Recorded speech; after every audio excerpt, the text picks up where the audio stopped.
함께 만드는 언론 미디어 협동조합. 여기는 국민TV. 함께 만드는 언론 미디어 협동조합.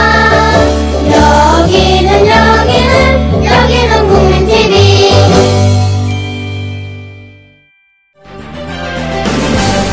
정치평론가 이강윤의 오늘.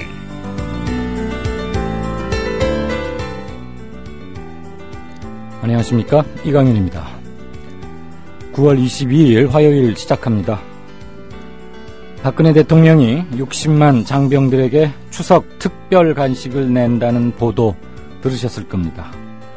그런데 그 돈은 국방부의 소음 피해 민원 지원비를 전용하는 것으로 밝혀졌습니다. 청와대 특수활동비가 올해 약 266억 원쯤 되는데 거기에서 지출하는 걸로 알았건만 그게 아니었습니다. 소음에 시달리는 사람들 위해 쓸 돈을 전용해서 대통령이 생색을 내다니, 게다가 청와대는 하사한다고 발표했습니다. 지금이 왕조시대고 그렇다면 여왕이란 말인가요? 그간 한간에 떠돌던 말들 틀린 거 하나 없는 것 같습니다. 잠시 후 시작합니다. 빅맥보다 바비박스밥이 낫다. 와퍼보다 바비박스밥이 낫다. 밥이 박스에 담겨 빠르고 간편하게, 그리고 근사하게 당신의 식사 시간을 채워줍니다. 먹방 하종우도 차기작의 추가씬을 요청했다던 바비박스. 학동역 1번 출구 KFC 그 윗집 바비빵. 패스트푸드 하면 우리가 햄버거 많이 생각하지 않습니까? 건강에 안 좋습니다. 건강에 안 좋죠. 네. 그런데 이제는 밥으로 이게 해결이 된다는 거죠. 그러니까 마치 그 포장이 햄버거 포장 같아요, 진짜. 더 저는 멋있다고 세련돼 봅니다. 있고. 세련됐어요. 되게 깔끔하게 돼 있더라고요. 네. 네. 그 박스 안에 있는 밥을 숟가락으로 벤치에 앉아서 퍼먹으면 굉장히 그 모양이 네. 잘 살 것 같아요. 월스트리트가에서 굉장히 바쁜 비즈니스맨 같은 느낌. 맞습니다. 네. 심지어 지금요, 전국 곳곳에 있는 그 바비박스 매장에 방문하셔서 9,000원 이상 사시면 이 바비박스 페이스 페이스 보틀입니다. 병이죠. 네. 그렇습니다. 예. 나는 페이스 벌을 왜 세우나 했지. 그러니까요. 발음 정확하게 해. 예. 네. 그리고 뭐 방문 후기 또 SNS에 올리면 아이패드, 디카 많은 상품들이 또 준비되고 있습니다. 방문하셔서 맛을 보시면 점심 한 끼 아주 충분하게 채우실 수 있을 것 같습니다. 바비빵.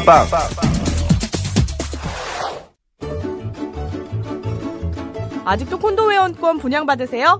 No. 저렴한 금액으로 회원권을 이곳에서 구입하세요.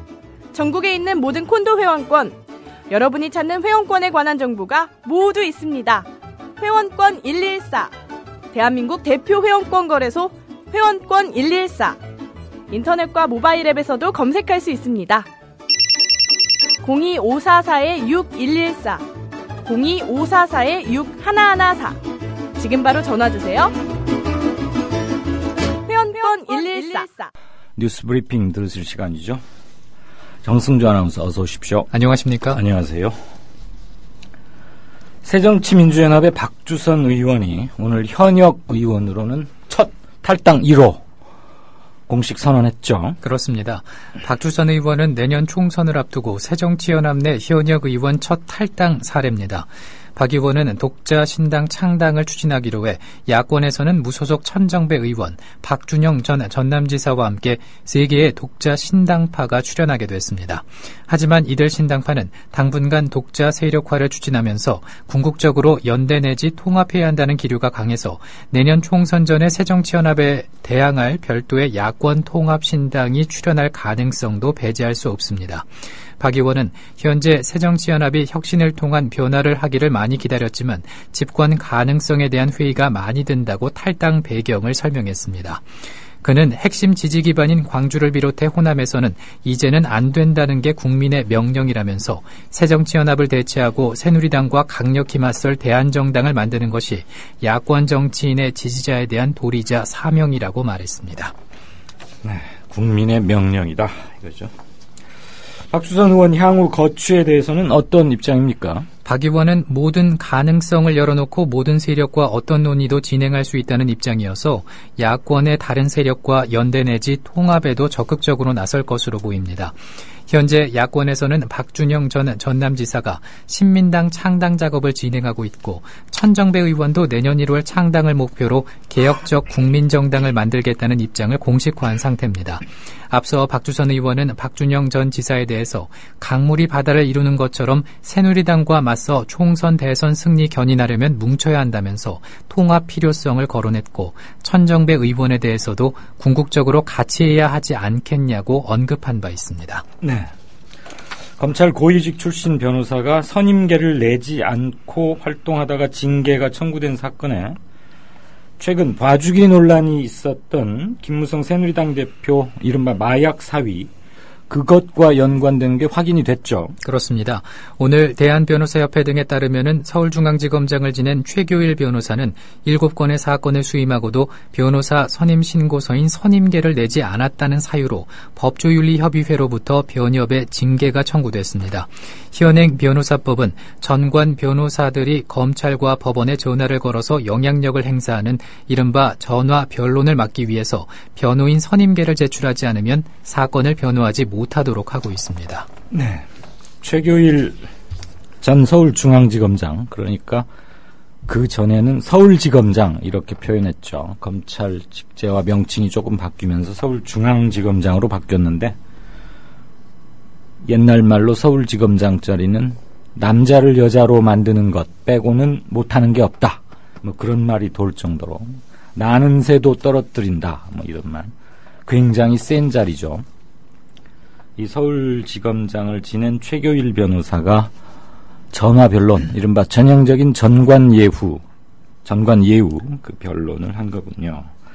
자, 변협의 징계가 청구된 7건 중에 김무성 대표 사위인 이모 씨의 마약 투약 사건이 포함됐다는 거죠. 그러니까. 예. 그래서 이 씨가 올해 2월 집행유예 판결을 받았고 검찰은 항소를 하지 않으면서 이거 뭔가 뒤를 굉장히 센 사람이 봐준 거 아니냐 이런 의혹이 제기됐는데 결국 사실로 드러났네요. 예, 변협의 한 관계자는 최 변호사가 이 사건을 수임했다는 기록이 법원에 없었기 때문에 다른 사건들과 함께 징계가 요구된 것으로 안다고 말했습니다. 하지만 최 변호사는 한 언론과의 통화에서 이 씨 사건은 검찰 수사 단계에서 선임계를 제출했으며 사본도 있다고 밝혔습니다. 최 변호사는 이 씨의 부친과 친분이 있어 사건을 맡았던 것이며 당시 이 씨가 김 대표의 딸과 결혼할 사이인지는 전혀 몰랐다고도 덧붙이기도 했습니다. 네. 변명이 좀 옹색하기도 하고. 검찰 수사 단계에서 선임계를 냈으면 뭐 더군다나 센 서울지검장 출신의 최 변호사가 변론을 맡았구나. 변호인으로 선임됐구나. 이걸 더 쉽게 알 수도 있는 거죠. 자, 우리 군이 2025년까지 그러니까 앞으로 10년 후까지 약 8조 7천억 원을 들여서 미디엄급 전투기를 개발한다고 했어요. 이른바 한국형 전투기 KF-X 사업인데 약 10조 원가량을 더 투자해서 120대를 양산. 착수는 했지만 1년도 안 돼서 그만 치명적 난관에 봉착했다고요? 그렇습니다. FXX는 미국으로부터 F-35 40대를 도입하기로 한 차세대 전투기 FX 3차 사업의 절충 교육입니다. 우리나라는 미국으로부터 레이더 등 핵심 기술을 이전받기로 했는데 이를 미국이 거부했습니다. FXX의 가장 중요한 전자장비는 SESA 레이더라는 것입니다. 탐지 거리가 먼데도 정확도가 뛰어나고 복수의 목표물을 자유자재로 잡아내서 전투기의 교전 능력을 올려주는 레이더입니다. FX 사업의 결과 F-35 제작사인 로키드 마틴이 SESA 레이더 개발을 위한 기술 인력을 지원하기로 돼 있었습니다. 또 적외선 탐색과 추적 장비도 미국 측이 기술 인력을 지원하기로 약속이 돼 있었습니다. 네. 전자광학 표적 추적 장비와 전자파 방해 장비 등도 인력 지원 등을 통한 기술 이전을 하도록 한미 군 당국은 FX 3차 사업에서 약속을 했습니다. 그런데 전혀 지키지 않았다. 예. 미국 정부가 이 4가지 기술의 이전을 거부했죠. 그렇습니다. 지난 18일 방위사업청 국정감사에서 새정치민주연합 안규백 의원의 관련 질의에 장명진 방사청장은 미국에서 수출 승인을 거절했다고 답했습니다. F-35 40대를 구매하기로 계약서에 썼더니 딴소리를 하는 미국인 것 같습니다. 네. 장명진 방사청장은 17일 국감에서 미국의 수출 승인을 거절한 기술은 국내 개발과 국제 협력을 통한 개발을 추진하고 있다고 밝혔습니다. 방사청과 공군 핵심 관계자들은 SESA 레이더를 개발하는데 통상 20-30년이 걸린다고 말을 합니다. 유럽의 몇몇 나라가 SESA 레이더 기술 이전에 긍정적 신호를 보내고 있는 것으로 알려지고 있고요. 미국으로부터 받기로 한 SESA 레이더 기술을 유럽에서 돈을 주고 사오는 셈이 됩니다. 그거 말하자면 돈을 이중으로 드는 거군요. 그렇습니다. 계약서 쓰고 났더니 입 싹 씻고 딴소리 한다 이거죠. 자, 이건 또 무슨 얘기인가요? 수니파 무장조직 이슬람 국가, 즉 IS로 알려져 있죠. 참수 동영상 이런 걸로. 지금 최근 시리아 내전하고도 아주 밀접한 관련이 있고요. 그런데 IS에 가담했던 자원자들이 고급차를 주기로 했는데 왜 안 주느냐? 그러면서 IS로부터 이탈하고 있다고요? 예. 영국의 킹스 칼리지 국제급진주의 연구소는 어제 피해자, 가해자, 자산, IS 탈주자의 얘기라는 제목의 보고서를 내고 수십 명의 IS 심참 조직원들이 입대 전 약속한 사치품을 지급하지 못한 데다 유토피아에 대한 약속의 환멸과 불안을 느껴서 IS를 떠났다고 밝혔습니다. 보고서는 IS를 떠난 17개국 탈주자 58명의 사연을 4가지로 분류해서 서술했고 가혹하고 실망스러운 IS에서의 생활을 묘사했습니다. 피터 누이먼 ICSR 소장은 IS의 현실은 그들이 비디오로 약속한 지하디스트, 즉 이슬람 전사를 위한 유토피아가 아니라면서 많은 IS 대원들이 그들의 전략과 전술에 관해 우려하는 것이 현실이라고 설명했습니다. 이 밖에도 탈주자들은 IS의 잔혹성, 다른 무슬림에 대한 학살, 시리아 정권 교체에 대한 소극적 대응, 조직 내 부정부패 등의 이유로 IS를 떠난 것으로 말을 하고 있습니다. 탈주자들은 IS가 무고한 민간인과 인질들에 대해서 극단적인 폭력성을 보인 것과 바샤르 아라사드 시리아 대통령을 축출하기보다는 다른 이슬람 세력과의 전투에 집중하는 것에 실망하기도 했다고 밝혔습니다. 네.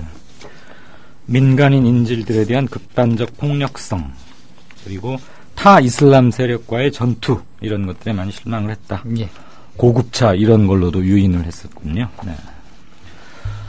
자, 전두환 노태우 두 전직 대통령 국가 내란 혐의로 처벌까지 받긴 했지만 말이죠. 대통령이라고 일단 호칭은 해야 되겠죠. 이들이 거주하고 있는 서울 서대문구 연희동 자택 경호비용으로 무려 한 해 평균 한 12억 원가량을 쓴다고, 그러니까 한 달에 1억쯤을 들이고 있는 거군요. 그렇게 볼 수 있습니다. 국회 안전행정위원회 소속인 새정치민주연합 진선미 의원이 7일 경찰청으로 받은 두 전직 대통령의 사저 경호 예산 관련 자료를 보면 경찰은 지난해 전 전 대통령과 노 전 대통령의 사저 경호 예산으로 각각 6억 7,352만 원과 5억 9,813만 원을 사용했습니다.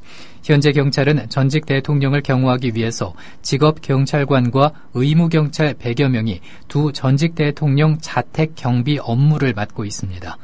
지난해 경찰이 전 대통령 경호에 사용한 비용 대부분은 직업 경찰관 인건비 6억 3,195만 원이며 그 밖의 비용으로 시설 장비 유지비 1억 947만 원, 경호동 임차로 2,210만 원을 썼습니다. 노 전 대통령은 지난해 경호 인건비로 5억 8,491만 원을 썼고요. 시설 장비 유지비로 1,322만 원을 썼습니다. 경호동은 전 대통령 사저를 경비하는 의무경찰이 묵는 숙소로 그동안 정부는 서울시로부터 땅을 무상으로 빌려 써오다가 2012년부터 임차료를 내고 있습니다. 네. 진선미 의원은 전두환 노태우 두 전직 대통령은 법원에서 내란죄 유죄를 내린 군사반란의 주역이다. 대한민국의 민주주의 가치를 보호하고 지키기 위해서 두 전 대통령에게 어떤 대우가 적절한지 다시 논의를 해야 할 것 같다고 말하기도 했습니다. 네. 군사반란의 수괴이자 주범, 종범, 공범 이런 관계인데 이렇게 한 달에 1억 이상씩 써가면서 과연 경호를 해야 하는지, 그들의 무엇을 경호해 주어야 하는지 의문이 들지 않을 수가 없습니다. 자, 경제민주화 열풍과 함께 문을 연 19대 국회, 여야 가릴 것 없이 반시장적 성향이 뚜렷한 것으로 나타났다고요? 예. 자유경제원 산하 자유기업센터가 어제 19대 국회 시장 친화성 평가 토론회를 통해 발표한 시장 친화지수는 19대 국회가 개원한 2012년 5월부터 지난해까지 국회 본회의를 통과한 재개정의안 337건을 대상으로 이루어졌습니다. 분석 결과 조사 대상 의원 269명 모두 범좌파적 성향을 가진 것으로 나타났습니다. 좌파 성향 의원이 103명으로 38.3%, 중도 좌파적 성향 의원은 166명으로 61.7%였습니다. 의원별로는 시장 친화지수가 낮은 하위 10위를 새정치민주연합 의원들이 모두 차지했습니다. 김광진 의원과 남인순 의원이 시장 친화지수 14.1로 가장 낮았습니다. 특히 하위 10명의 의원 가운데서 9명이 비례대표라는 점이 특이합니다. 자유기업센터는 지역민들의 반대 의견에 거리낄 것 없는 배경이 하위권에 포진하게 된 요인이라고 해석했습니다. 네. 그런데 여기가 물론 보수 우익 성향이 아주 뚜렷한 자유경제원이라는 것이 말이죠. 그렇지만 조사 대상 269명의 의원이 모두 범좌파적인 것으로 나타났다. 그렇다면 새누리당 의원들도 다 좌파적 성향이라는 건데 이런 조사가 얼마나 과연 신빙성을 얻을 수 있을지. 어쨌거나 가장 시장 친화적이지 않은 의원 10명 중에 9명이 비례대표다. 이 점이 조금 특이하다면 특이하다 할 수 있군요. 예. 자, 그러면 과연 이 조사에서 시장 친화지수 상위권에는 어떤 의원들이 포진돼 있습니까? 예. 시장 친화지수 상위권에는 새누리당 김재경, 박상은 의원이 친화지수 47.9로 1위를 차지했고 그 뒤를 주호영, 김희국, 심재철 의원 등이 이었습니다.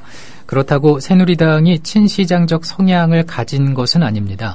새누리당이 시장 친화지수를 살펴보면 38.0으로 네. 새정치연합 30.6과 큰 차이가 없는 것으로 나타났습니다. 네. 자유기업센터는 시장 좌파를 겨우 면할 정도라고 표현을 하기도 했습니다. 또 용어 하나를 또 만들어내는군요. 시장 좌파를 겨우 면할 정도다. 그렇다면은 새누리당 사람들도 다 좀 불러다 조사하고 이래야 되는 거 아닌지 모르겠어요. 자, 세월호 참사 특별조사위원회, 흔히들 우리 특위라고 부르죠. 지난해 세월호 참사 당시 상황을 담은 선내 CCTV 영상의 진위와 선내에서 가만히 있으라 하는 방송이 나오게 된 배경을 조사하는 등 본격적인 진상규명 작업에 돌입한 것 같군요. 그렇습니다. 특조위는 오늘 오전 서울 중구 사무실에서 정례 브리핑을 갖고 지난 14일 조사 신청을 시작한 이후 21일까지 접수한 37건의 진상규명 조사 신청 가운데 5건에 대해서 조사 개시를 결정했다고 밝혔습니다. 5건은 모두 참사의 원인 규명과 관련한 사안입니다. 이 분야 조사를 담당하는 진상규명소위원회의 권영빈 위원장은 조사 개시받은 5건에 대해서는 이번 주 안에 팀을 배정하고 조사 일정 계획을 잡고 진행을 할 것이라고 말했습니다.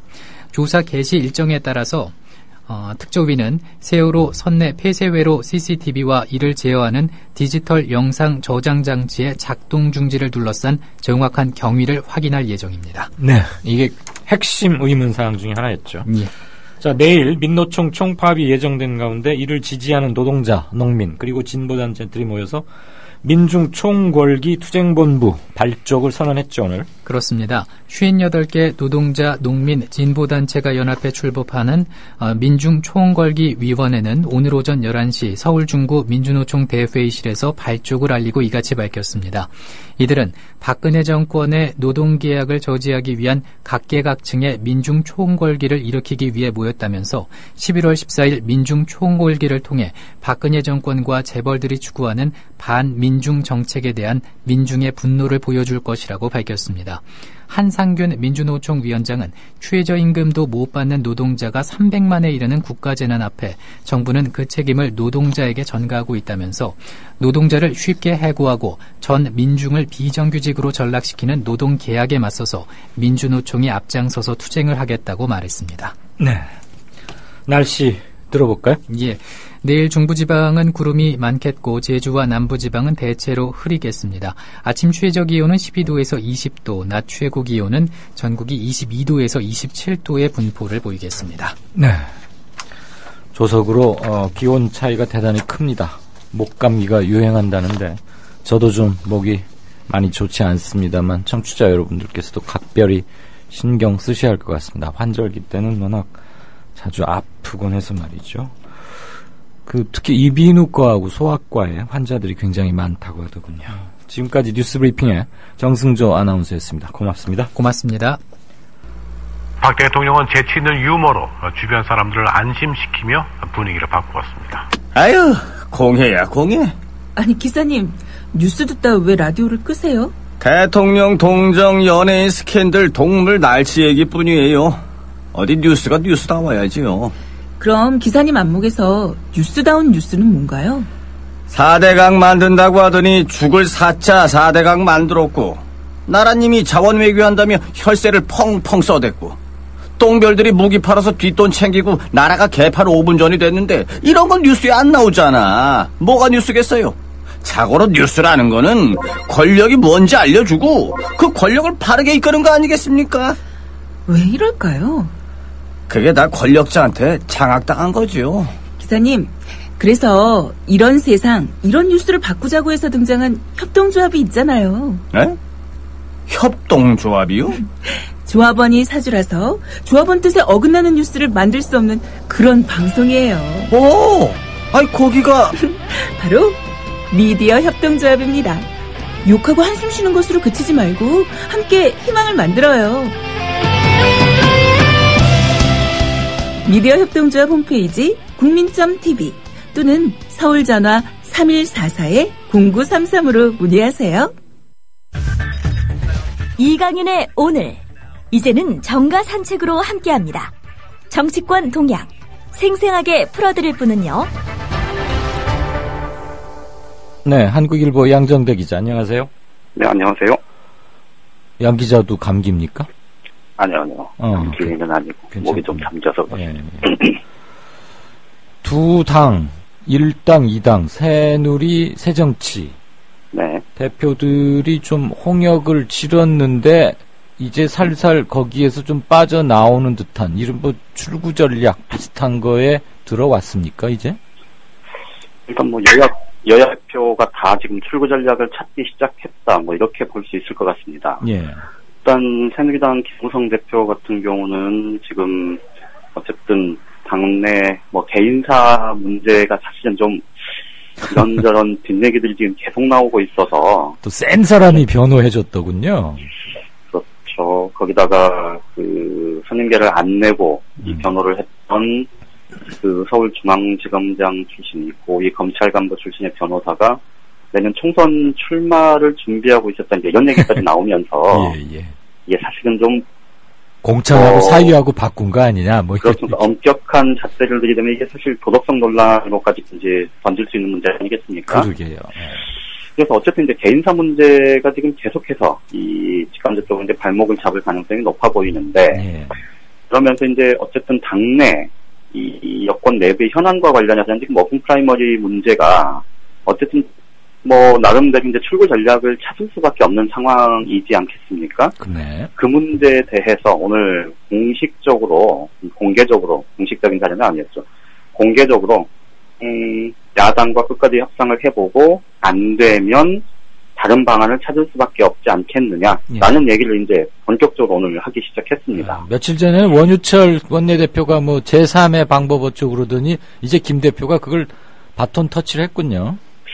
사실상 그 원유철 원내대표의 그 발언이 본인은 김무성 대표하고 교감하지 않은 상황에서 나온 거다, 이렇게 얘기를 했었지만 뭐 당내에서는 이 김무성 대표의 의중이 반영된 얘기일 거다, 이제 이런 해석들이 많았는데요.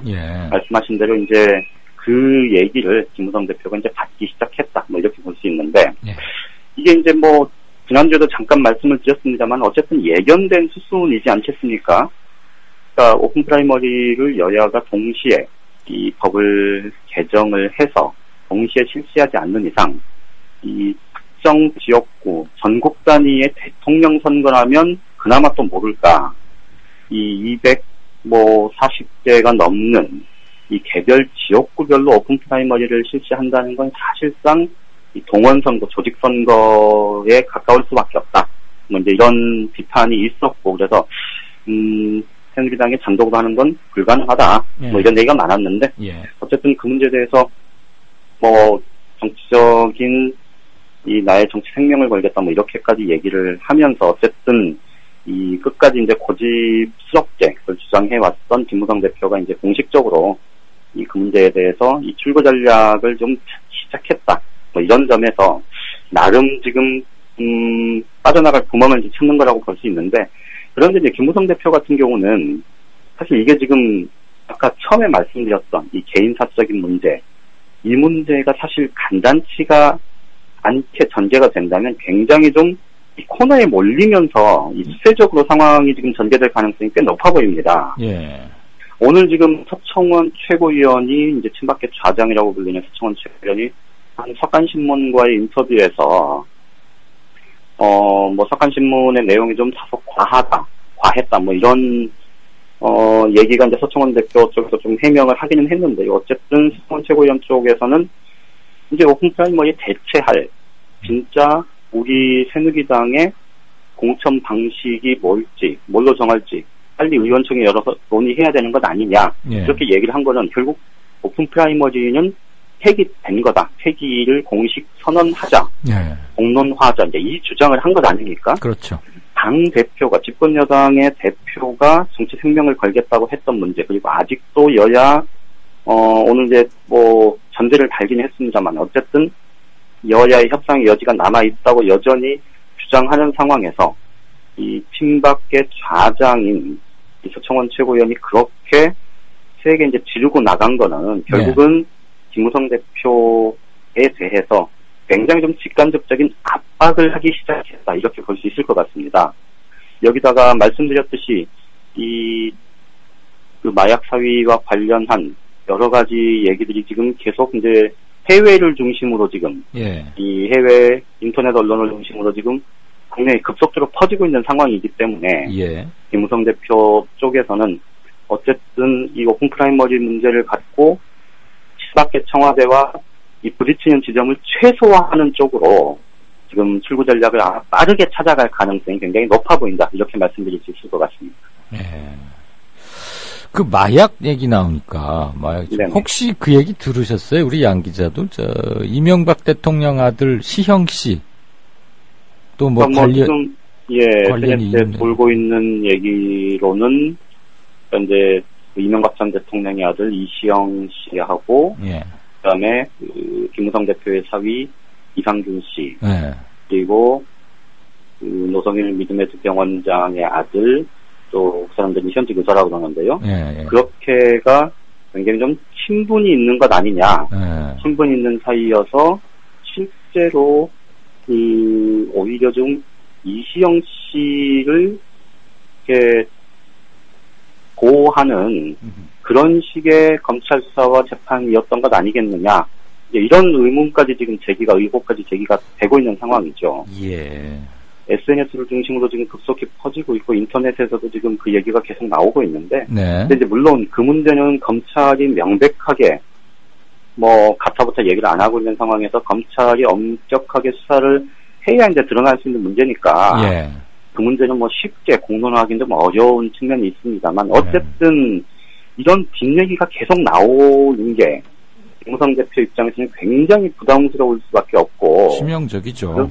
그렇죠. 그렇기 때문에 이 오픈 프라이머리 문제와 관련해서 청와대나 친박계가 이 내년 총선 공천권 문제와 맞물려서 계속해서 압박을 해왔던 만큼 그 문제를 좀 크게 부딪히지 않는 선에서 좀 빨리 털겠다. 이런 생각을 할 수밖에 없을 거고요.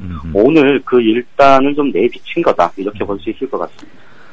그 다툼이나 분란의 여지가 있는 것은 빨리빨리 진화를 좀 하고, 안 그래도 지금 자기 코가 석자니까. 근데 지금 아들 사위뿐만이 아니고 딸 수원대 교수 특혜 채용 그 문제도 또 뭐 중요한 이슈가 되면 또 당연히 제기가 될 것이고. 그렇겠죠. 그다음에 자기 부친 김용주 씨 그 친일 행적 관련해서 그거에 대해서 또 거짓말을 했다. 응? 그렇죠. 그것도 그러니까 아마 제기가 될 거고. 그러니까 윤상현 의원이 이것저것 다 따져가지고 그냥 지지율도 지지율이지만 차마 이런 나머지 것들은 대놓고 말하긴 뭐하니까 살짝 그렇게 한번 찔러본 게 아닌가 싶기도 하고 말이에요. 뭐 그런 측면이 좀 있겠죠. 근데 저 이명박 전 대통령 아들의 그 마약 연루는 아직 지금 실명으로는 SNS는 돌고 있는데, 네네. 언론에서는 그걸 콕 집어서 말할 수는 없잖아요. 그 검찰이 그렇죠. 네, 확인 안 해주고 하는 거니까. 그렇죠. 썼다는 큰 일인데.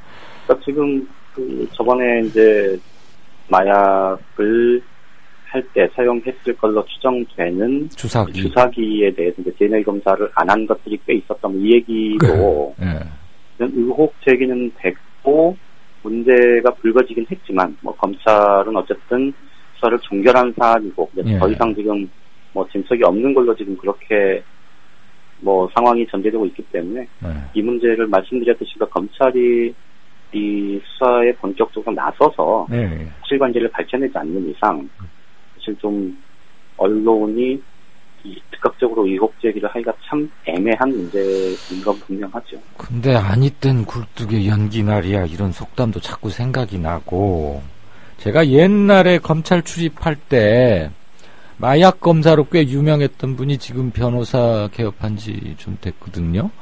요건 터지고 나서 한번 좀 전화해서 물어봤어요. 판결문 읽어보셨느냐. 이게 통상 변호사께서 제조, 검사 옷 입고 있을 때 수사했던 그런 거하고 패턴이 좀 어떻느냐. 그랬더니 상당히 많은 허점이 있더라. 판결문을 보고 그걸 느꼈다. 특히 이제 제일 먼저 찝는 게 그거더군요. 주사기 17개 중에 DNA 검사 안 했던 거.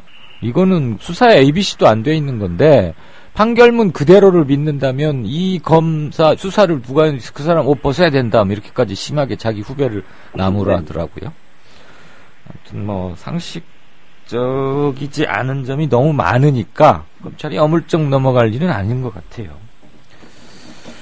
제가 걱정할 일은 아니고. 자,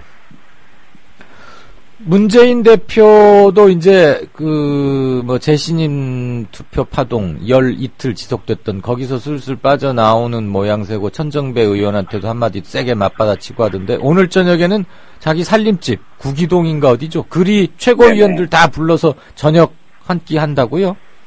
예, 어제 이제 어쨌든 재신임 투표 방침을 철회를 하면서 어쨌든 상황은 좀 일단락을 지었는데 근데 문제는 이렇게 상황이 일단락이 지어져도 당의 내홍, 갈등 이런 부분들이 완전히 수그러들기는 어려울 거고 이번 파동 와중에 문재인 대표가 굉장히 단호한 이전과는 다른 권력 의지가 충만한 단호한 모습을 보여준 건 플러스 요인이겠지만 그것이 또 반대편에서 생각하면 사실은 비주류와의 이 적대관계 이런 것들이 오히려 좀 분명해진 그런 좀 반대급부도 있다. 이제 이런 말씀을 드렸는데 어쨌든 어제 그 일이 있고 나서 이제 오후에 기자들하고 만나서 이 최고위원 회의만으로 현실적으로 이제 최고위원 회의만으로 이 당내 의견 조율 이런 것들이 쉽지 않은 만큼 특보단이나 또는 자문의원단을 구성을 할 때 비주류 의원들을 많이 참여시켜서 적극적으로 의견을 듣겠다. 이런 방안을 내놓았고 오늘은 최고위원들을 이제 이 구기동 자택으로 초청을 해서 만찬 회동을 함께 한다. 이런 얘기가 나왔는데요. 전체적으로 지금 문재인 대표도 어쨌든 가장 중요한 문제가 당의 위기가 최고조에 달했다가 지금 어쨌든 수습 국면에 들어갔던 만큼 그 수습의 방안들을 이렇든 저렇든 최대한 좀 이 노력하고 적극적으로 실천하는 모습을 보이는 쪽으로 지금 이 전략 행보를 가져가고 있는 것 같습니다. 이런 부분들은 사실 보기에 따라서는 좀 쇼잉처럼 보일 수도 있겠지만 어쨌든 문재인 대표가 당내 형식적으로나마 이 재신임이 있었고 당내에서 당대표를 이 의도적으로 흔드는 문제에 대해서 용인하지 않겠다는 당내 결의가 형식적으로는 아마 됐던 만큼 이제 문재인 대표가 어떻게 하느냐가 가장 중요할 텐데 어쨌든 첫 행보의 시작은 이 당내 통합과 화합 쪽에 방점을 두면서 좀 의식적으로 그런 행보를 해 나간다는 부분은 좀 충분히 평가할 만하다 이렇게 말씀드릴 수 있겠습니다. 예. 되게 집으로 부르면 밖에서는 막 눈 부라리고 서로 좀 그러다가도 집으로 부르면 많이 무그러뜨이고 그러잖아요. 그렇죠. 예, 그래서 사실 예전에 진작부터 좀 이렇게 이 행보를 했었어야 되는 거 아니냐 뭐 이런 아쉬운 얘기들도 좀 나오고 있죠. 예. 초청을 받았는데도 아예 안 가면 모를까? 간다면은 가서는 뭐 아이고 이제 저 형님 뭐 형님이라고 할지 모르겠는데 어쨌거나 잘하고 그러자고 해야지. 거기서 또 뭐 노선이 어떻고 뭐 책임론이요 그런 말이 오가지 않고 단지 한번 그냥 단합대회하고 러브샷하고 그런 거는 몇 번 봤는데 그게 진정성이 얼마나 있느냐 그거는 오늘 저녁에 참석해봐야 되겠죠. 기자들도 몇 명 갑니까? 일단 보내야죠. 새정치연합 출입 기자들 사이에서 풀단을 구성해서 어쨌든 현장 취재는 그렇게 하기로 했다고 합니다. 그럼 몇 명은 들어가서 같이 밥도 먹고 좀 초반에 보고 그러겠네요. 네네. 재밌겠다. 그런데 가면. 예, 잘 들었습니다. 아무튼 오늘은 두 당의 대표들이 그동안 그동안 좀 핀치에 몰려 있달까? 이런 것에서 벗어나려고 조금 기지개를 켜고 있다. 이런 정도로 일단 정리하면 될 것 같네요. 네. 잘 들었습니다. 지금까지 정가산책의 한국일보 정치부의 양정대 차장이었습니다. 고맙습니다. 예, 고맙습니다. 미디어 협동조합이 벌이는 싸움은 단번에 끝나는 단거리 달리기가 아니라 마라톤입니다. 반만 년 동안 기승을 부려온 기득권 논리, 또 기회주의가 어찌 일거에 숙청되겠습니까? 인내심과 지구력을 갖고 천천히 또박또박 그리고 신랄하게 헤쳐나가야 합니다. 국민TV의 조합원이 되어주십시오. 이 사술과 기만의 시대 언제까지 방치하겠습니까? 국민TV가 가장 무서운 견제자로서 어둠을 헤치고 썩지 않게 하는 힘이 되겠습니다. 이제 가입하실 때가 됐습니다. 미디어 협동조합 홈페이지에 국민.tv 또는 mediacoup12@gmail.com의 문호는 24시간 열려 있습니다. 다 함께 자부심으로 물려줄 세상을 만듭시다. 누가 아닌 바로 당신이 할 일입니다.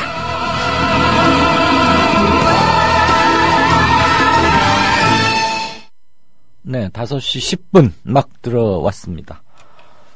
여러분들께서는 주로 어떤 것들을 얘기하시거나 그러는지 한번 게시판 보죠.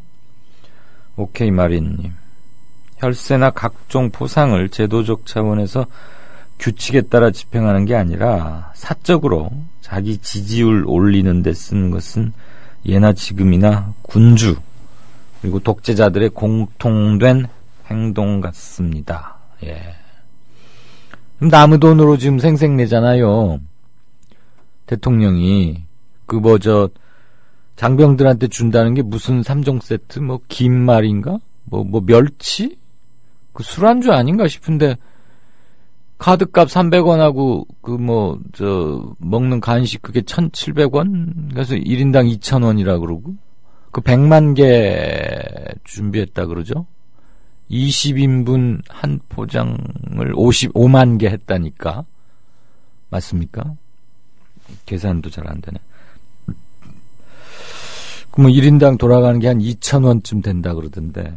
그걸 왜 국방부의 소음 피해 지역, 왜 포사격장이거나 이런데 인근에 사는 주민들 어쩔 수 없이 소음에 시달리는 거 아닙니까? 공항 인근 지역에 항공사들이나 공항관리공사 같은 데서 공항공사 같은 데서 주민들에게 일정 부분 보상조로 이렇게 해주곤 하는 게 있죠. 생활 편익시설 도와주고 설치해주고 하듯이. 거기에 쓰려고 잡아놓은 국방부 예산을 미리 불용 처리해가지고, 그러니까 안 썼다 이 말이죠. 아니 불자 쓸 용자. 올해 다 쓰지 않았다. 그럼 불용 예산은 내년 새해 예산에서는 거의 대부분 깎이거든요. 꼭 필요하다고 국회에 와서 막 애걸복걸하고 주장해서 예산 편성해 줬는데 한 푼도 안 썼다? 그럼 당신들 이거 뭐하러 이거 쓰지도 않을 거면서 이런 일 하지도 않을 거면서 그냥 이름만 이렇게 붙여가지고 예산 따갔던 거 아니야? 그래서 깠거든요.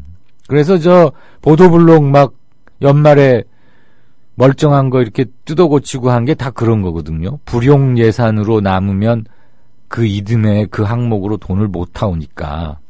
그런데 아예 지금 청와대에서 그 돈을 가져다가 불용 처리를 해버리고 항목을 바꿔서 청와대에서 갖다 쓰는 거예요. 대통령이 쓴다고 하니까. 예산 전용이죠, 뭐. 그게 불법은 아닙니다만 편법이죠, 편법. 아무튼 간에 청와대 돈으로 대통령 돈으로 사거나 그래야 진짜 한턱 추석이라고 장병들한테 그게 쏘는 거지. 안 그래요? 생색은 자기가 다 내고 돈은 딴 사람이 내게 하고. 그럼 되겠어요, 그러면? 야당은 마약범들에 대해서 국정조사를 하라. 팟캐스트가 진짜 언론이라는 닉네임 쓰시는 분이고요. 김무성 전 가족, 맹박이 전 가족, 아몰랑 전 가족 전수조사하라고. 어떤 분들인지는 아실 거예요. 김무성으로 쓰셨네. 오래전 얘기지만 미군이 많은 지역에 살다 보니 이웃에 살던 아주머니가 미군 심부름으로 마약을 옮겼다고 형사들이 잠복 근무를 하다가 잡아가고는 했던 무서운 기억이 있습니다. 김무성 사위 마약 사건은 운반책, 같이 투여한 사람들, 뭐 이런 게 틀림없이 있을 텐데 언론이 좀 잠잠한 것 같다. 김무성 사위가 초범이라서 집행유예로 나왔다는데 잡힌 것이 초범이지 마약을 처음 한 건 아니잖아요. 그렇죠. 잡힌 게 처음 잡힌 거죠. 마약을 언제부터 했는지는 그 이모 씨만 알겠죠. 이상균 씨. 역시 근데 알고 보니까 변론을 맡았던 사람이 짱짱하군요. 예, 굉장히 센 사람입니다. 이 최교일 전 서울지검장이 이명박 내곡동 사저 특검, 그때 그 특검으로 가기 전에 뭐 혐의 없음 그거 결론 내렸던 그 검사장이에요. 서울지검장. 청와대에 이뻐 보여야 그 자리 가는 겁니다. 대개 TK 지역 출신들이 맡아왔고요.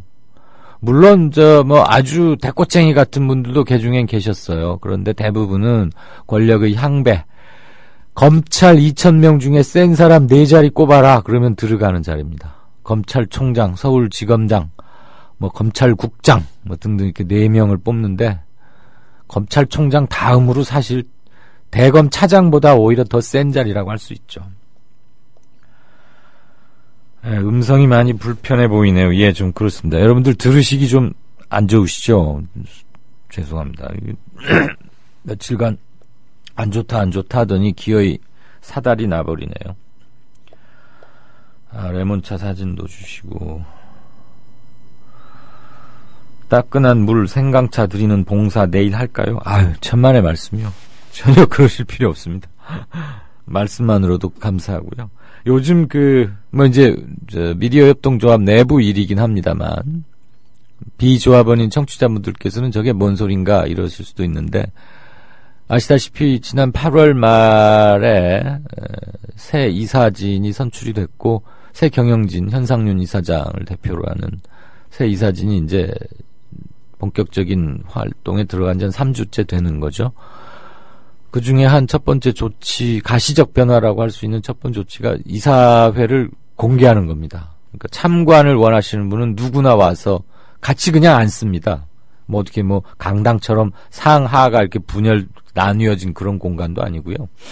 옆자리에 앉기도 하고, 배석하는 처럼, 불과 한 40cm 밖에 떨어져 있지 않은 거리에 서로 이렇게 앉아 있는데, 물론, 정중한 자세로 조용히 경청해 주시고 또 메모도 열심히 하시고 합니다.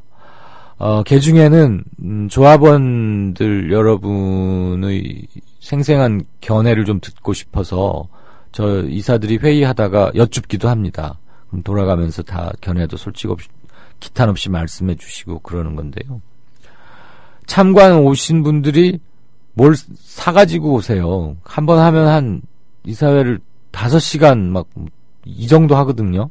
그러니까 배도 고프신 건 알겠는데 저희 뭐 이사회나 조합 사무국에서 그분들을 뭐 드실 걸 드려야 되는데 이분들이 뭘 이렇게 간식거리를 사오세요. 그래서 너무 염치가 없고 그래갖고 혼자 사면 제법 부담이 되지 않겠어요? 그래서 이사회 참관 오시는 건 언제든 환영이고요. 인원 제한도 사실 없습니다. 미리 뭐 참관 신청해 주시면 더욱 좋고요. 멀리 강릉에서 오신 조합원도 있고 계시고 그랬는데 어제 이사회 때는 그분은 아침부터 오셔서 오전에 노사협의회 참관하시고 저녁 때는 또 10시 넘어까지 한 이사회도 참관하셨는데 하루 종일 계셨죠, 여기. 제발 참관 오시는 분들 뭐 사 오시면 안 됩니다. 그래서 커피나 뭐 이렇게 빵 또는 뭐 다과 이런 거를 쏘시면 이사회 석상에 돌리시면 그 즉시 퇴장시키기로 했습니다. 그러니까 제발 낭만고양이님 이렇게 뭐 물 생강차 봉사 이런 거 하시면 안 되고요. 이사회 오실 분들 환영이지만 빈손으로 오십시오. 이거 진짜입니다. 제가 그냥 재미로 드리는 말씀이 아니고요. 그거 게시판에다 공지하자 그랬어요. 조합 게시판에다가요. 그냥 오십시오. 저희가 마실 거는 꼭 드리겠습니다. 서울공돌이님, 좌와 우는 상대적인 것 같다. 극우에서 보면 모두 다 좌파고 극좌, 좌쪽에서 보면 또 죄다 우파인 것처럼 보이는 거 아니겠습니까? 정확하십니다. 아까 그 자유경제연구원 산하 무슨 기관에서 뭘 의원들 조사를 했더니 무려 269명이 시장 친화적이지 않다. 그 말은 뭐겠어요? 친기업적, 친재벌적이지 않다. 그것과 동의 아닙니까? 그 기관이 얼마나 빼딱한 시선을 갖고 있는지 알 수 있는 거죠. 269명이 시장 친화적이지 않고 범좌파적 성향이라고 하니까 그만 그 발표한 자료의 신빙성이 뚝 떨어지는 게 아닌가 싶습니다. 전 최대한 중립적인 지점에서 말씀드리는 겁니다. 대단군님 견해 좀 들어볼까요? 약간 길어서 읽기가 좀 겁이 나긴 합니다만 언론은 사회를 물들이는 속성이 있다고 본다. 그런 속성 때문에 조중동, 종편 등 이른바 노예 언론들이 대한민국 사회를 분열시키고 시민 대중을 노예화한다는 것도 지나친 말은 아닌 것 같다. 미디어 협동조합 국민TV가 비판, 고발만 하는 게 아니라 대한민국 미래의 대안을 마련하고 앞으로 어떤 사회를 만들어야 하는지 그리고 어떻게 물들여야 하는지 고민하고 대한민국을 사람, 자유 그리고 평등으로 물들이는 역할을 해줬으면 좋겠다. 예, 이건 참 창립선언문의 한 귀절로 써도 손색이 없을 좋은 내용과 문장이라고 생각이 듭니다. 염두에 두겠습니다. 고맙습니다. 아이고, 목소리가 아주 듣기들 싫으시군요. 목감기 뭐 그렇다는데 아무튼 빨리 낫도록 애를 써보겠습니다. 요번에 추석 대통령이 쏜다는 특별 간식이 김, 멸치 스낵, 전통 약과 3종 세트. 그래서 안주 세트 같은데 차라리 초코파이를 주지 그러냐고 그런 견해를 주신 분도 계시네요. 군대에서는 그렇게 초코파이가 맛있고 그렇다면서요. 우리 김이라 아나운서도 그걸 어떻게 알아요? 초코파이가 맛있다는 걸? 아, 군대에 가 있습니까? 옛날에. 예. 아이고, 좋을 때네요. 그 나오면 초코파이들 잘 안 먹죠, 그런데. 자, 행간, 제가 하는 행간 코너 넘어갔다가 조금 있다가 다시 한번 게시판 보겠습니다. 국민 라디오를 또 국민 TV를 읽는다? 미디어 협동조합 콘텐츠의 관문, 국민 TV 뉴스를 아시나요?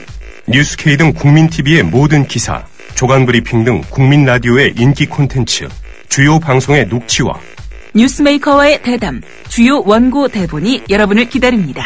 국민 라디오와 국민 TV를 한눈에 만나세요. news.국민.tv 모바일 접속은 m.news.국민.tv. 정치평론가 이강윤이 함께하는 국민 라디오 이강윤의 오늘.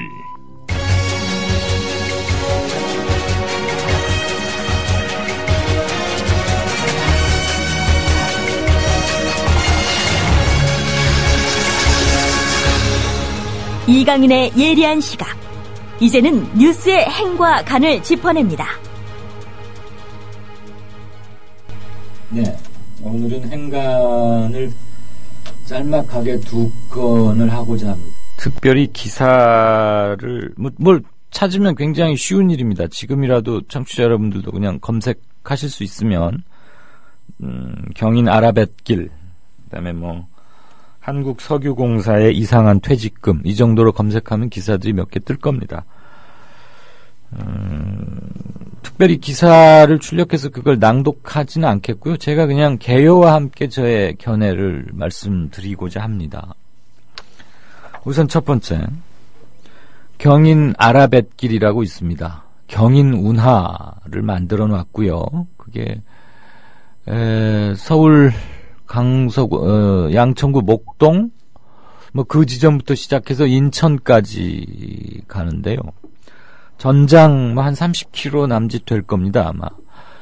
동해안에 있는 정동진, 정확한 동쪽에 있는 포구, 그래서 이제 그 대극적인 개념으로 정서진이라는 것도 해놨고요. 그 경인 이제 운하 이름이 아라뱃길입니다. 저도 한번 가봤는데, 정말 외국에서 본 운하처럼 똑같이 그렇게 해놨어요. 반드시 물길을 내고, 양 옆으로, 마치 옛날에 전두환 씨가 대통령 자리에 억지로 그냥 셀프 대통령. 오르고 나서 했던 첫 번째 일 중에 하나가 한강에 고수부지 만든 거였거든요. 고수부지 아시죠? 그래, 그 뒤로 이제 전국의 주요 하천이 다 그런 식으로 콘크리트로 각 잡아서 고수부지 했다가 그 폐해가 드러나갖고 다시 자연 하천으로 돌아가자 해서 없애고, 그런 규모가 작은 하천에서는 그렇게 없애고 옛날로 돌아간 데도 있습니다. 대표적인 게 전주천, 이런 데서는 자연 하천으로 복원을 해서 수질도 많이 좋아졌고요. 안양천과 도림천도 그렇게 해서 성공. 양재천도 그렇죠, 참. 양재천은 고수부지로 만든 적이 없었으니까 복귀라고 하긴 그렇네요. 또 주변에 지금 살고 계신 분들 주변에 그런 거 많이 보셨을 겁니다. 어쨌거나 옛날 한강 고수부지처럼 딱 그렇게 해놨어요. 각 잡아서 시멘트로 이렇게 보처럼 양옆을 안이라 그러죠. 만들어 놓고 폭이 24m인가? 그래가지고 배가 지나갈 수 있게 어쨌거나 균질한 폭으로 이렇게 해놨고 대단히 혼탁한 물이 흐르고 있습니다. 천천히. 그리고 이제 양쪽에 고수부지 그 끝쪽에 자전거 길을 아주 기가 막히게 만들어 놨어요. 그래 놓고 아라뱃길이라고 이름을 지었습니다. 이거 개통한 지 3년이 지났는데요. 이용 실적 한번 볼까요? 처음에 제가 이 스토리를 조금 말씀드리면, 이 전 정부들 때부터 경인 운하, 그러니까 인천하고 옛날에 배가 마포나루터까지 조선시대 보면은 조운선이라 그래서 조세, 곡물 이런 것들을 배로 운반하지 않았습니까? 그러니까 강화도 앞에 한강 하구를 통해서 쭉 거슬러 올라와서 노량진에 내리고 마포에도 내리고 이랬잖아요. 그래서 마포에 황포도대 이런 게 유명하고, 포나 진, 노량진, 마포, 송파나루 다 배 하역 기능, 배가 닿았다는 지명에 남아 있는 거 아닙니까? 그래서 이제 인천하고 한강을 잇자. 그래서 김대중 정부 때인가 그 전 정부 때인가 누가 아이디어를 내가지고 그렇게 시작을 하다가 경제성도 없고 이거 해봐야 꽝이다. 이용도 안 되고 돈만 버리는 거다. 그래서 공사를 하다 말았어요. 가지고 제가 건설교통부 출입기자로 나갔더니 건교부 출입기자실에서 아무 때나 써도 기사가 되는 몇 가지 고정 아이템들이 있다 그러면서 족보처럼 이렇게 전에 내려오는 게 있는데 그 중에 하나가 경인 운하 언제나 하나 이런 거였어요. 그러니까 공사를 폐기하면 중단할 거면 완전히 스탑하고 옛날로 복원을 하든가 아예 포기를 해야 되는데 땅을 파다 말았거든요. 그 상태로 방치가 되니까 얼마나 또 문제입니까? 그래서 급기야 이거를 이명박 정부 때 4대강 사업이 처음에는 운하 개념으로 됐잖아요. 그래서 하려던 운하가 있다. 경인 운하를 마저 완공시키자. 그래가지고 이제 시작을 한 겁니다. 그래서 3년 전에 완공이 됐으니까 이명박 정부 말기 때 이게 개통이 됐죠. 근데 그 이용 실적 한번 볼까요? 예상치에 못 미쳐도 아주 한참 못 미칩니다. 애초에 예측한 물동량 대비 실제 물동량은 9%에 불과합니다. 그러니까 배가 100척이 다닐 거다. 아니 100톤의 화물이 다닐 것이다. 그럼 실제 10톤도 아닌 9톤밖에 안 다녔다는 겁니다. 그다음에 그 끝부분에 가면 끝부분은 아닌가요? 청라 지구 그쪽에 가면 이제 화물 터미널이 있어요. 여객선 터미널. 승객 화물 터미널이죠. 이름이 김포터미널인데 김포터미널 이용률이 놀라지 마십시오. 0.05%입니다. 그러니까 전혀 이용이 안 되고 있는 거죠. 거기 가면은 무슨 해경인가? 꽤 커다란 배 한 척 늘 거기 붙어 있어요. 그 배 거기 왜 있는지 모르겠어요. 이번에 돌고래호 가서 막 이렇게 침몰하고 그러던데 한국 해양경찰 그렇게 쓰여 있었어요. 제 본 기억에. 저 배는 왜 저기 있냐니까 운하에서 무슨 사고가 날 거에 대비해서 한 척을 배치를 해놨답니다. 망할. 다니는 배가 없는데 무슨 사고가 납니까? 김포터미널 이용률이 0.05%밖에 안 된다는데 꽤 커다랗던데 그 해경 감시선인지 구조선인지 순시선인지 그런 거 진짜 배 많이 다니는 그 근처로 이동 배치해야 되는 거 아닙니까? 공무원들이 이래요. 그런데 이 경인 운하 아라뱃길 만드는데 얼마 든 줄 아십니까? 2조 7천억 들었습니다. 2조 7천억. 3조에서 3천억 모자랍니다. 우리나라 한 해 예산이 350조입니다. 그거에 1% 잡아먹은 겁니다. 2조 7천억 들여가지고 만든 경인 운하 물류 기능은 완전히 실패했습니다. 주로 뭘로 쓰고 있느냐? 목동이나 인근 그 운하 주변에 사시는 분들 이제 자전거 많이들 타시는 것 같더라고요. 건강에 좋다고 하니까 그건 좋은데 자전거 타고 하려고 무려 3조를 쓸 필요는 없지 않습니까? 근데 아무튼 운하구 4대강이 구간에 그 자전거 타고 다니는 사람들은 누구예요? 이재호 이명박 대통령 시절에 방귀깨나 꼈던 그 이재호 의원하고 이명박 본인 이상한 곡을 쓰고 4대강 4대강 거기 자전거 타고 가는 사진이 한때 트윗인가 SNS의 유행이었죠. 그랬더니 어떤 사람이 그거에 캡션을 이렇게 달았어요. 범인은 반드시 현장에 나타난다. 그걸 보고 제 기가 막 기발하다 그랬는데 이 경인 아라뱃길 말이에요. 이명박 정부 시절 4대강 운하 구상하고 맞물려서 10몇 년 동안 방치되다가 급피치를 올려가지고 후다닥 만든 거예요. 사업성이 없다고 10몇 년 동안 방치해둔 이전 정부들도 문제긴 하죠. 결단을 내려서 이전 복원을 하거나 했어야 되는데 그냥 방치해두니까 경인 운하여가지고 인천시하고 서울시하고 또 행정구역이 관할구역이 겹치거든요. 그래서 막 둘이 서로 관할권 놓고 투닥투닥하고 누가 고칠래 어쩔래 이러고 그러다가 그냥 중앙정부에서 개입해가지고 이거 3조가량 들여서 2조 7천억 들여갖고 후다닥 완성했거든요. 그런데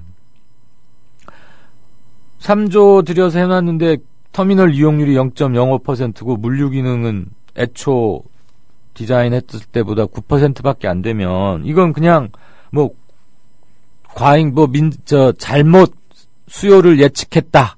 정책의 실패다. 이렇게 하고 끝낼 일이 아니죠.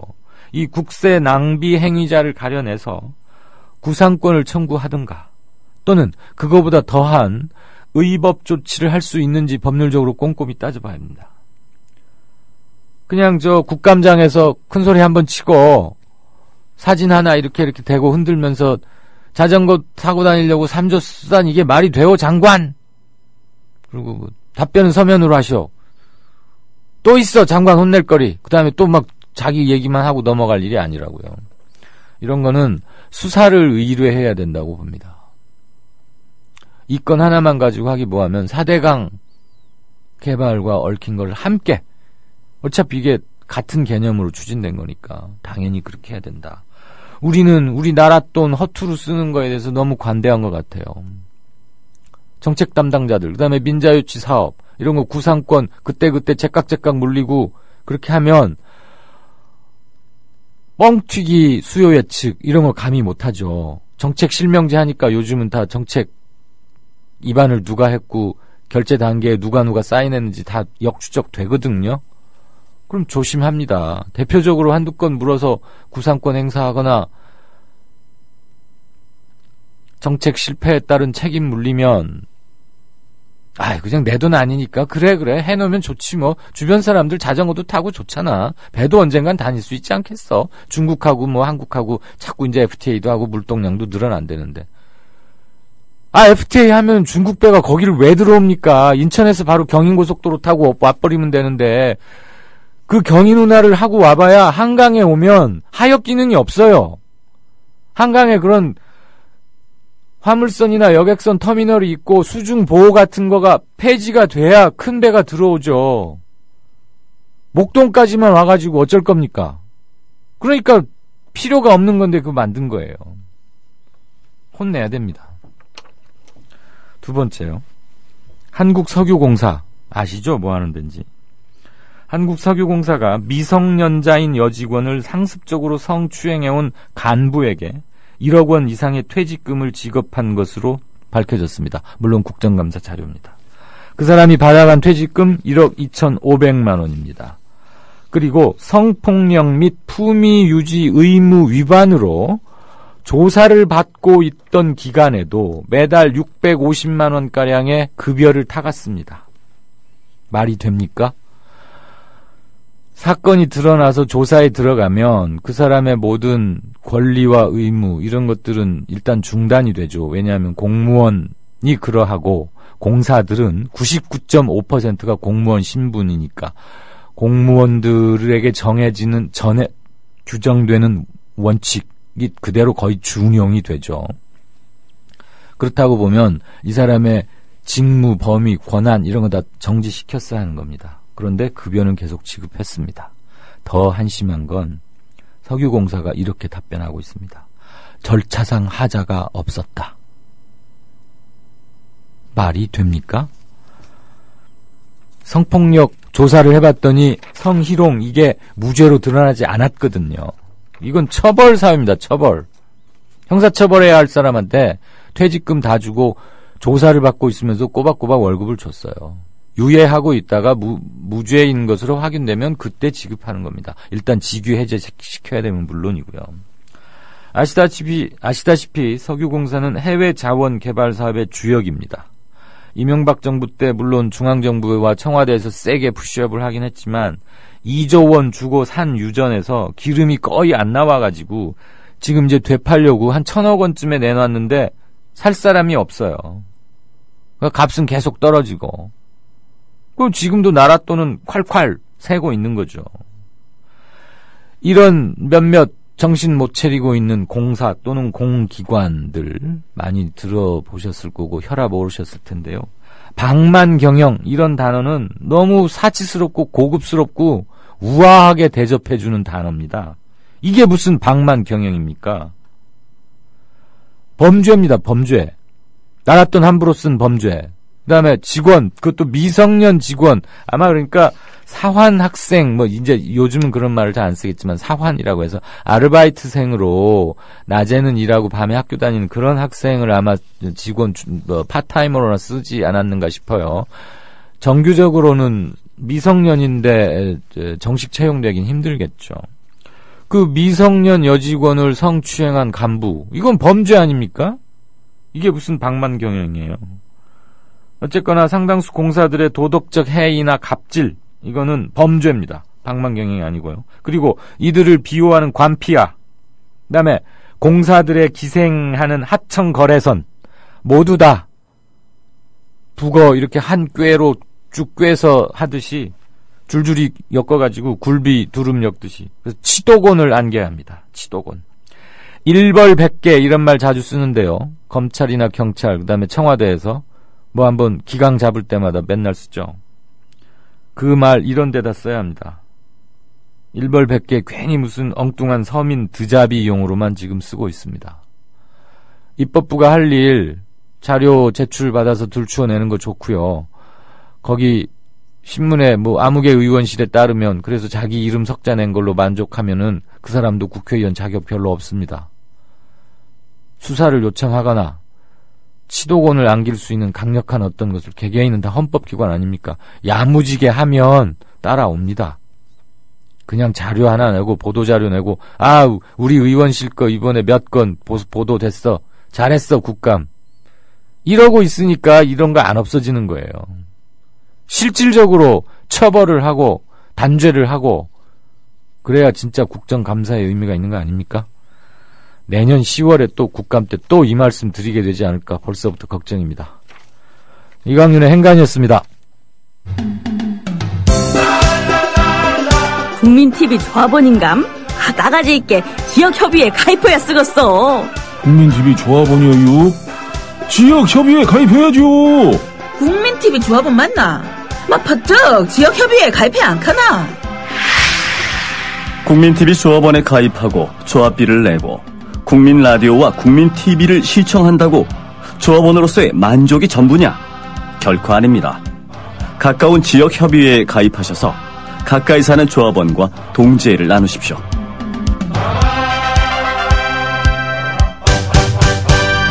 자세한 가입 안내는 미디어협동조합 홈페이지 지역협의회 게시판을 참고하시면 됩니다.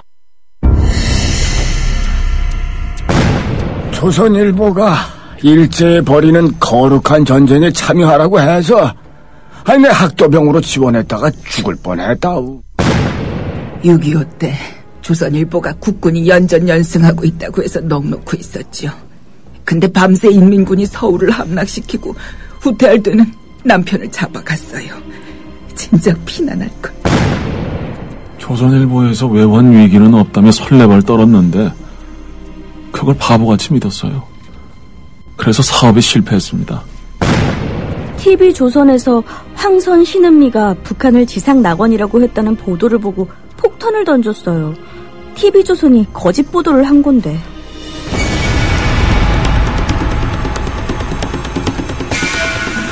이런 조선일보가 여전히 신문시장 1위를 독점하고 있습니다. 조선일보 같은 족벌신문, 수구 기득권 세력의 대변 매체에 집중된 언론 권력을 시민에게 돌려주자는 운동. 이게 바로 미디어협동조합 운동입니다. 조합원이 아니신가요? 서둘러 가입해주세요. 조합원이신데 조합비를 아직 못 내고 계신가요? 서둘러 자동납부 신청을 해주세요. 인터넷 국민.tv 또는 서울전화 3144-0933, 3144-7737로 하시면 됩니다. 국민라디오 팟캐스트 응원하는 가장 쉬운 방법 아시나요? 다운로드하기, 별점 주기, 댓글 달기, 구독하기. 국민라디오 팟캐스트 널리 알리는 가장 쉬운 방법 다운로드하기, 별점 주기, 댓글 달기, 구독하기. 기억하세요. 다운로드하기, 별점 주기, 댓글 달기, 구독하기.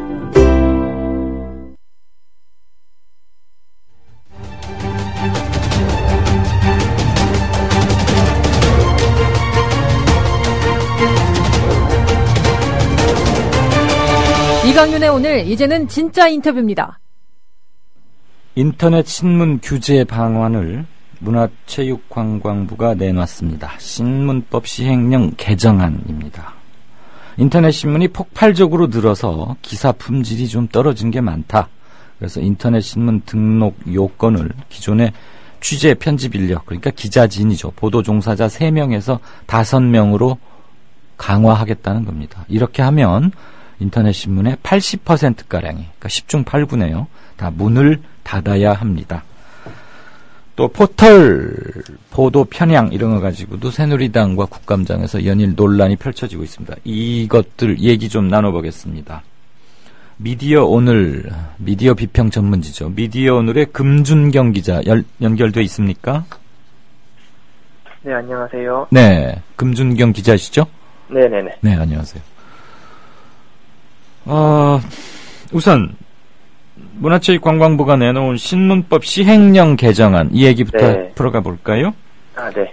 제가 간략히 소개는 했는데 혹시 네. 빠뜨린 게 있으면 보충 좀 하시죠. 좀 말씀하신 내용이 맞고요. 네. 핵심적으로 좀 정리를 하자면 언론의 진입 장벽을 좀 높이겠다라는 점으로 요약을 할 수가 있겠죠. 네. 근데 문제를 말씀을 드리자면은 사실 문화체육관광부의 주장으로는 이 작은 언론들이 흔히 말하는 사이비 언론 행위를 한다. 예. 그래서 작은 언론들을 진입 장벽을 높이겠다는 발상인 건데 네. 문제는 인터넷 언론사의 규모와 사이비 언론 행위가 아무런 연관성이 입증된 적이 없다는 사실인데요. 예. 사실 뭐 상식적으로 생각을 해도 뭐 광고를 뜯어내는 관행 같은 경우에도 뭐 규모가 큰 언론에 더 큰 영향력을 행사할 수가 있고 예. 최근에도 뭐 MBN 영업일지라든가 아니면 뭐 고용노동부에서 돈을 받고 뭐 기사를 실어준 것도 대부분 대형 언론이기도 했고요. 관련된 데이터나 이런 것도 없이 그냥 작은 언론을 그냥 잡겠다는 발상인데 네. 사실 이게 왜 이런 제도가 도입이 되는지를 생각해 보면은 아무래도 대형 언론 입장에서는 작은 언론들이 6,000개에 육박하고 이렇게 많은 게 6,000개 광고를 수주하는데 영향을 미칠 것이고 광고주 입장에서도 언론들이 이렇게 많은 언론들이 자신들에게 광고를 요구하는 게 부담이 될 수밖에 없는 상황이거든요. 예.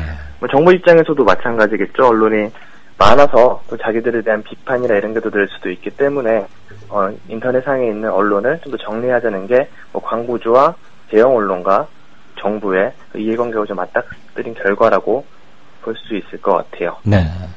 지금 인터넷 신문이 허가제입니까? 등록제입니까? 네, 우리나라는 등록제로 운영이 되고 있는데요. 네. 근데 사실상 이렇게 진입장벽을 높이게 되면 허가제로 운영이 되는 것과 다름이 없는 결과가 나온다는 점에서 문제고요. 네. 근데 3명, 최저 인원을 3명에서 5명으로 2명 늘리면은 없어지게 될 언론사, 인터넷 신문이 무려 80%, 그러니까 한 5,000개 가까이 된다는 얘기네요. 네, 그렇죠. 굉장히 많군요. 그러면 지금 6,000개가량 인터넷 신문이 등록돼 있고, 언론 기능을 하고 있다고 하는데, 네. 주로 성향 또는, 뭐 종합지는 물론 아닐 것이고, 네. 특정한 주제에 좀 자기 정체성이나 전공 분야, 그런 걸 확실히 해놓은 데가 있을 텐데, 주로 어느 쪽들입니까? 제일 많은 게. 사실 뭐, 언론 규모가 작을수록, 종합적인 기사를 생산하기 힘든 구조이기도 하고, 주로 장애인이라든가, 지역에 있는 뭐, 풀뿌리 민주주의를 고취하는 그런 차원의 그런 언론들이 굉장히 많은 상황이죠. 풀뿌리 민주주의요? 네. 그러니까 뭐 지역에서 뭐 그 지역에 있는 사람들에 대해서 혹은 주민들의 일에 대해서 다루는 그런 언론들을 그렇게 말할 수 있을 것 같아요. 흔히들 말이에요. 지금 우리 금 기자 얘기에 따르면 사이비 기자들도 또는 뭐 광고 기사를 미끼로 기사를 압력 수단 삼아서 나 이 폭로 기사 쓸 테니 조심하시오. 광고로 좀 성의를 보이시오. 이제 이러는 거 아니에요. 말하자면 전형적인 수법이. 그런 것을 하는 곳들은 제법 규모가 되는 곳, 중급 이상들이나 돼야 그렇게 하지. 아주 조그만 데서는 그렇게 해봐야 그런 말을 듣는 쪽에서 겁을 안 낸다. 그러니까 사이비 기자질을 하고 싶어도 잘 못한다. 그리고 적발 건수도 별로 없다. 이 얘기입니까? 네, 물론 뭐 언론사가 작다고 해도 이런 그런 행위에 대해서는 어느 정도 영향을 받을 수는 있겠지만 이게 규모와는 전혀 무관하다는 점에서 접근해야 된다는 거죠. 이른바 사이비 언론 또는 광고를 미끼로 못된 짓을 하는 그게 규모와는 상관이 없다. 작기 때문에 그런 혐의가 높을 것이다라고 하는 것은 전혀 근거 없는 얘기다 이거죠. 네, 그렇죠. 그러면 공무원들이 이렇게 대담하고 무식하게 일을 합니까? 그런 아무런 관련 자료도 없이 3인에서 5인으로 좀 올려야겠다. 그 기준은 있었을 거 아니에요? 그래서 제가 문화체육관광부에 한번 연락을 했었는데 왜 하필 3인에서 5인으로 늘리는 거냐, 그 기준이 뭐냐라고 얘기를 물어봤더니 딱히 기준이 있는 건 아니고 다만 적어도 최소 3명 이상의 취재 인력은 있어야 뭐 사실관계를 확인을 크로스 체크를 할 수 있고 더 뭐 검증된 기사가 나올 수 있지 않겠냐라는 답을 하더라고요. 예.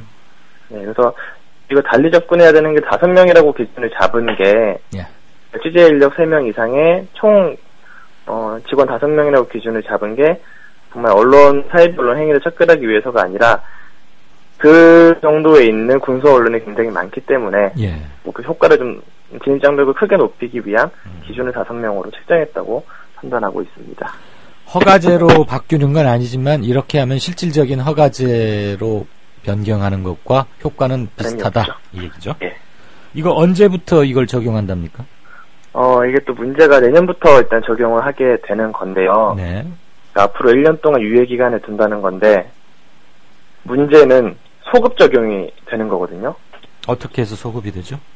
보통 유예 기간에 1년이 있고 뭐 언론의 기준을 5명으로 높인다고 하면은 그 이후에 등록을 하는 언론에 대해서만 적용이 돼야 되는 거잖아요, 법적으로 보면. 네네네.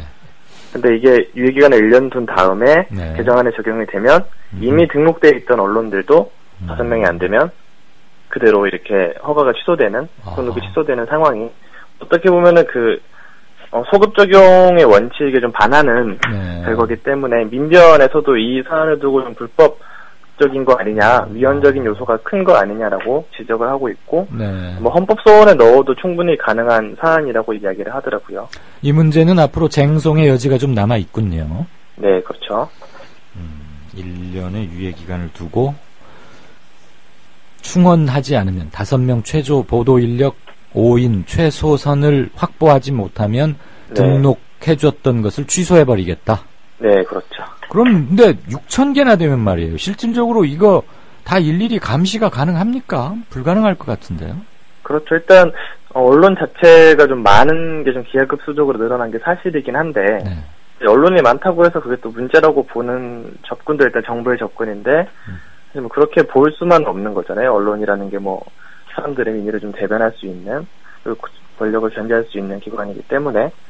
그리고 사실 사이비 언론 행위라고 해도 이거는 당사자들의 문제인 거잖아요. 광고주와 언론에.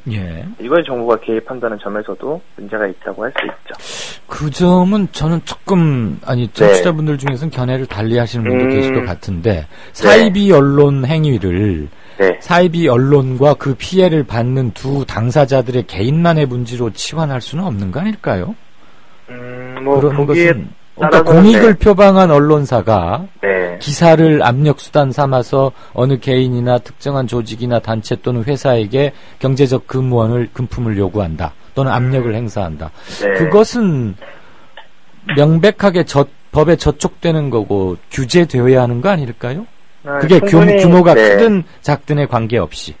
네. 사실 뭐 그 행위 자체가 문제가 없다고 보는 건 아니지만 사실 뭐 어떻게 보면 정당한 비판조차도 좀 광고로 좀 입을 막으려 하는 경우가 있을 수도 있고, 뭐 광고주와 언론의 관계에 대해서 뭐 다른 누구도 아닌 정부가 굳이 개입을 해서 나선다는 게 이따 포털 얘기도 하겠지만 정부가 직접 개입한다는 점에서도 충분히 언론에 대한 위축 효과나 뭐 자기 검열 좀 할 수 있다는 점에서 문제가 있다고 볼 수 있는 거죠. 네. 일단 그 얘기는 그 정도 하고요. 네. 민변에서도 무슨 뭐 법률적 조치를 취할 가능성도 있다고 하니까 이건 좀 더 추이를 지켜보죠.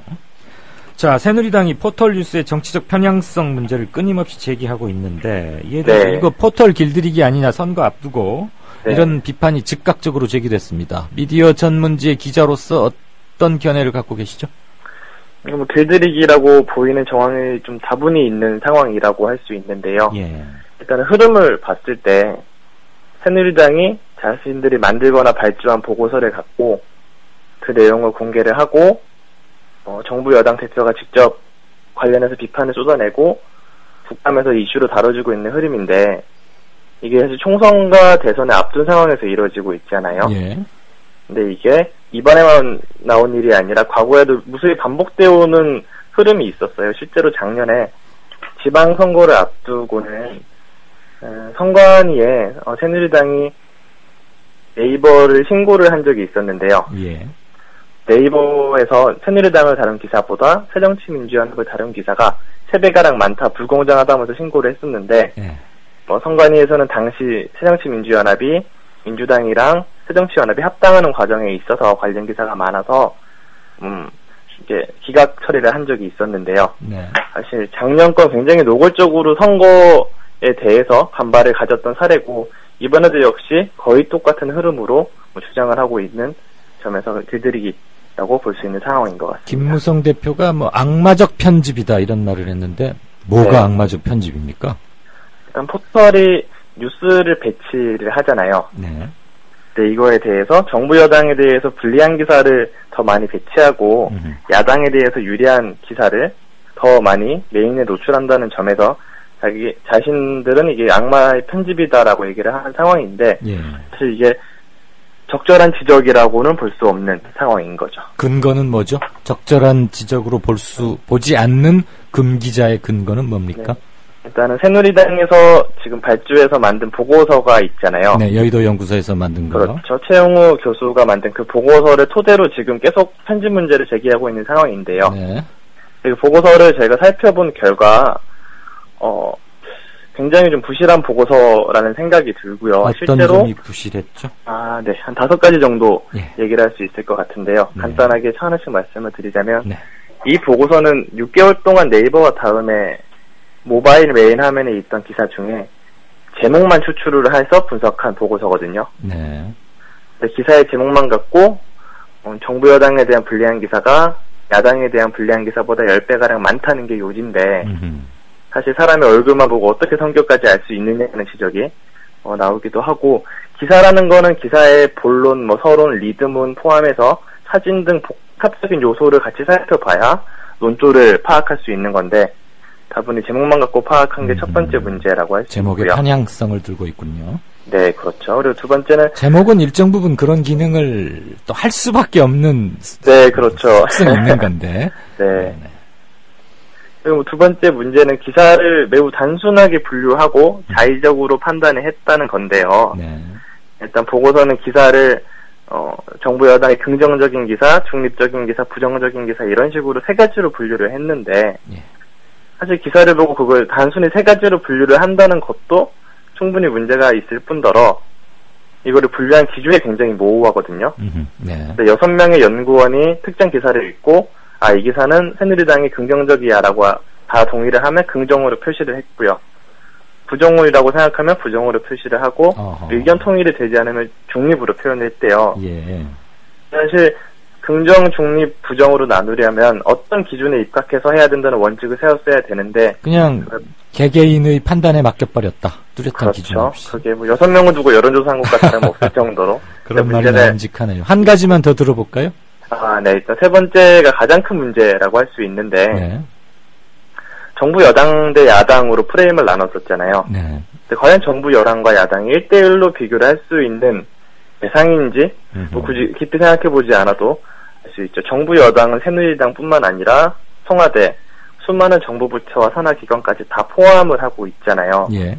실제로 KTX에 대한 비판이라든가 지명 수배자를 풀어준 뒤 다시 체포한 어수룩한 경찰 이런 기사까지도 정부 여당 비판 기사로 다 묶어버리고 근데 당연히 정부 여당에 대한 비판 기사가 많을 수밖에 없을 뿐더러 보도자료대로 안 쓴 기사는 다 비판 기사로 분류한 거 아닙니까?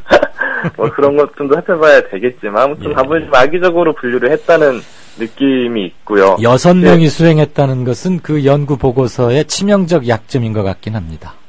네, 그렇죠. 자, 한 가지 마무리 질문이 될 것 같은데요. 새누리당에서는 포털이 뉴스 검색 결과와 순서 배치 등에 대한 알고리즘을 공개하라. 네. 근데 알고리즘을 만약에 공개하면 포털들의 뉴스가 달라집니까? 공개를 해서 만약에 수정을 요청한다면 분명히 달라질 수는 있겠죠. 근데 알고리즘이라는 게 편집의 모든 걸 이야기를 하는 거거든요. 예. 우리나라의 언론은 포털에 의존하고 있으니 알고리즘이 공개가 되면 어떻게든 트집이나 비판을 잡게 되면은 개선을 할 수 있는 상황이긴 한데 예. 사실 알고리즘에 대한 주장이 좀 모호한 측면이 있는 게 네. 지금 네이버와 다음 모두 일단 기계가 기사를 1차적으로 배열을 하는 시스템이거든요. 예. 다음 같은 경우에 지난달부터 개인의 선호도에 맞춰서 기사를 배치하고 있기도 하고요. 예. 그래서 과연 알고리즘 공개하는 게 뭐 공정한 기사를 위해서 방안이 될지가 의문이 들기도 하고 포털 입장에서는 영업 비밀 측면도 있기도 하죠. 그렇죠. 악영향이 우려되는 게 기사를 어떻게 배치하는지 언론이 알게 되면 네. 언론을 이제 악용할 수도 있는 상황이죠. 어뷰징 기사가 대표적인 예가 되겠죠. 기업 비밀인 점은 분명히 있죠. 알고리즘을 네. 공개하라는 것은 좀 윽박 지르는 것으로 들릴 수도 있긴 하겠군요. 네. 네. 인터넷 신문 그리고 포털 뉴스를 둘러싼 논란 미디어 오늘의 금준경 기자로부터 들어봤습니다. 고맙습니다. 네, 감사합니다. 네. 이강윤의 오늘이 준비한 순서는 여기까지입니다. 오늘 경제 뉴스는 리포터의 사정으로 쉬게 됐고요. 조석으로 기온차가 대단히 큽니다. 일교차 건강 유의하시고 저는 내일 다시 뵙겠습니다. 들어주셔서 대단히 고맙습니다.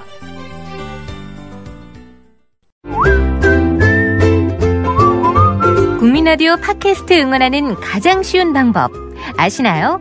다운로드하기, 별점 주기, 댓글 달기, 구독하기. 국민라디오 팟캐스트 널리 알리는 가장 쉬운 방법. 다운로드하기, 별점 주기, 댓글 달기, 구독하기. 기억하세요. 다운로드하기, 별점 주기, 댓글 달기, 구독하기.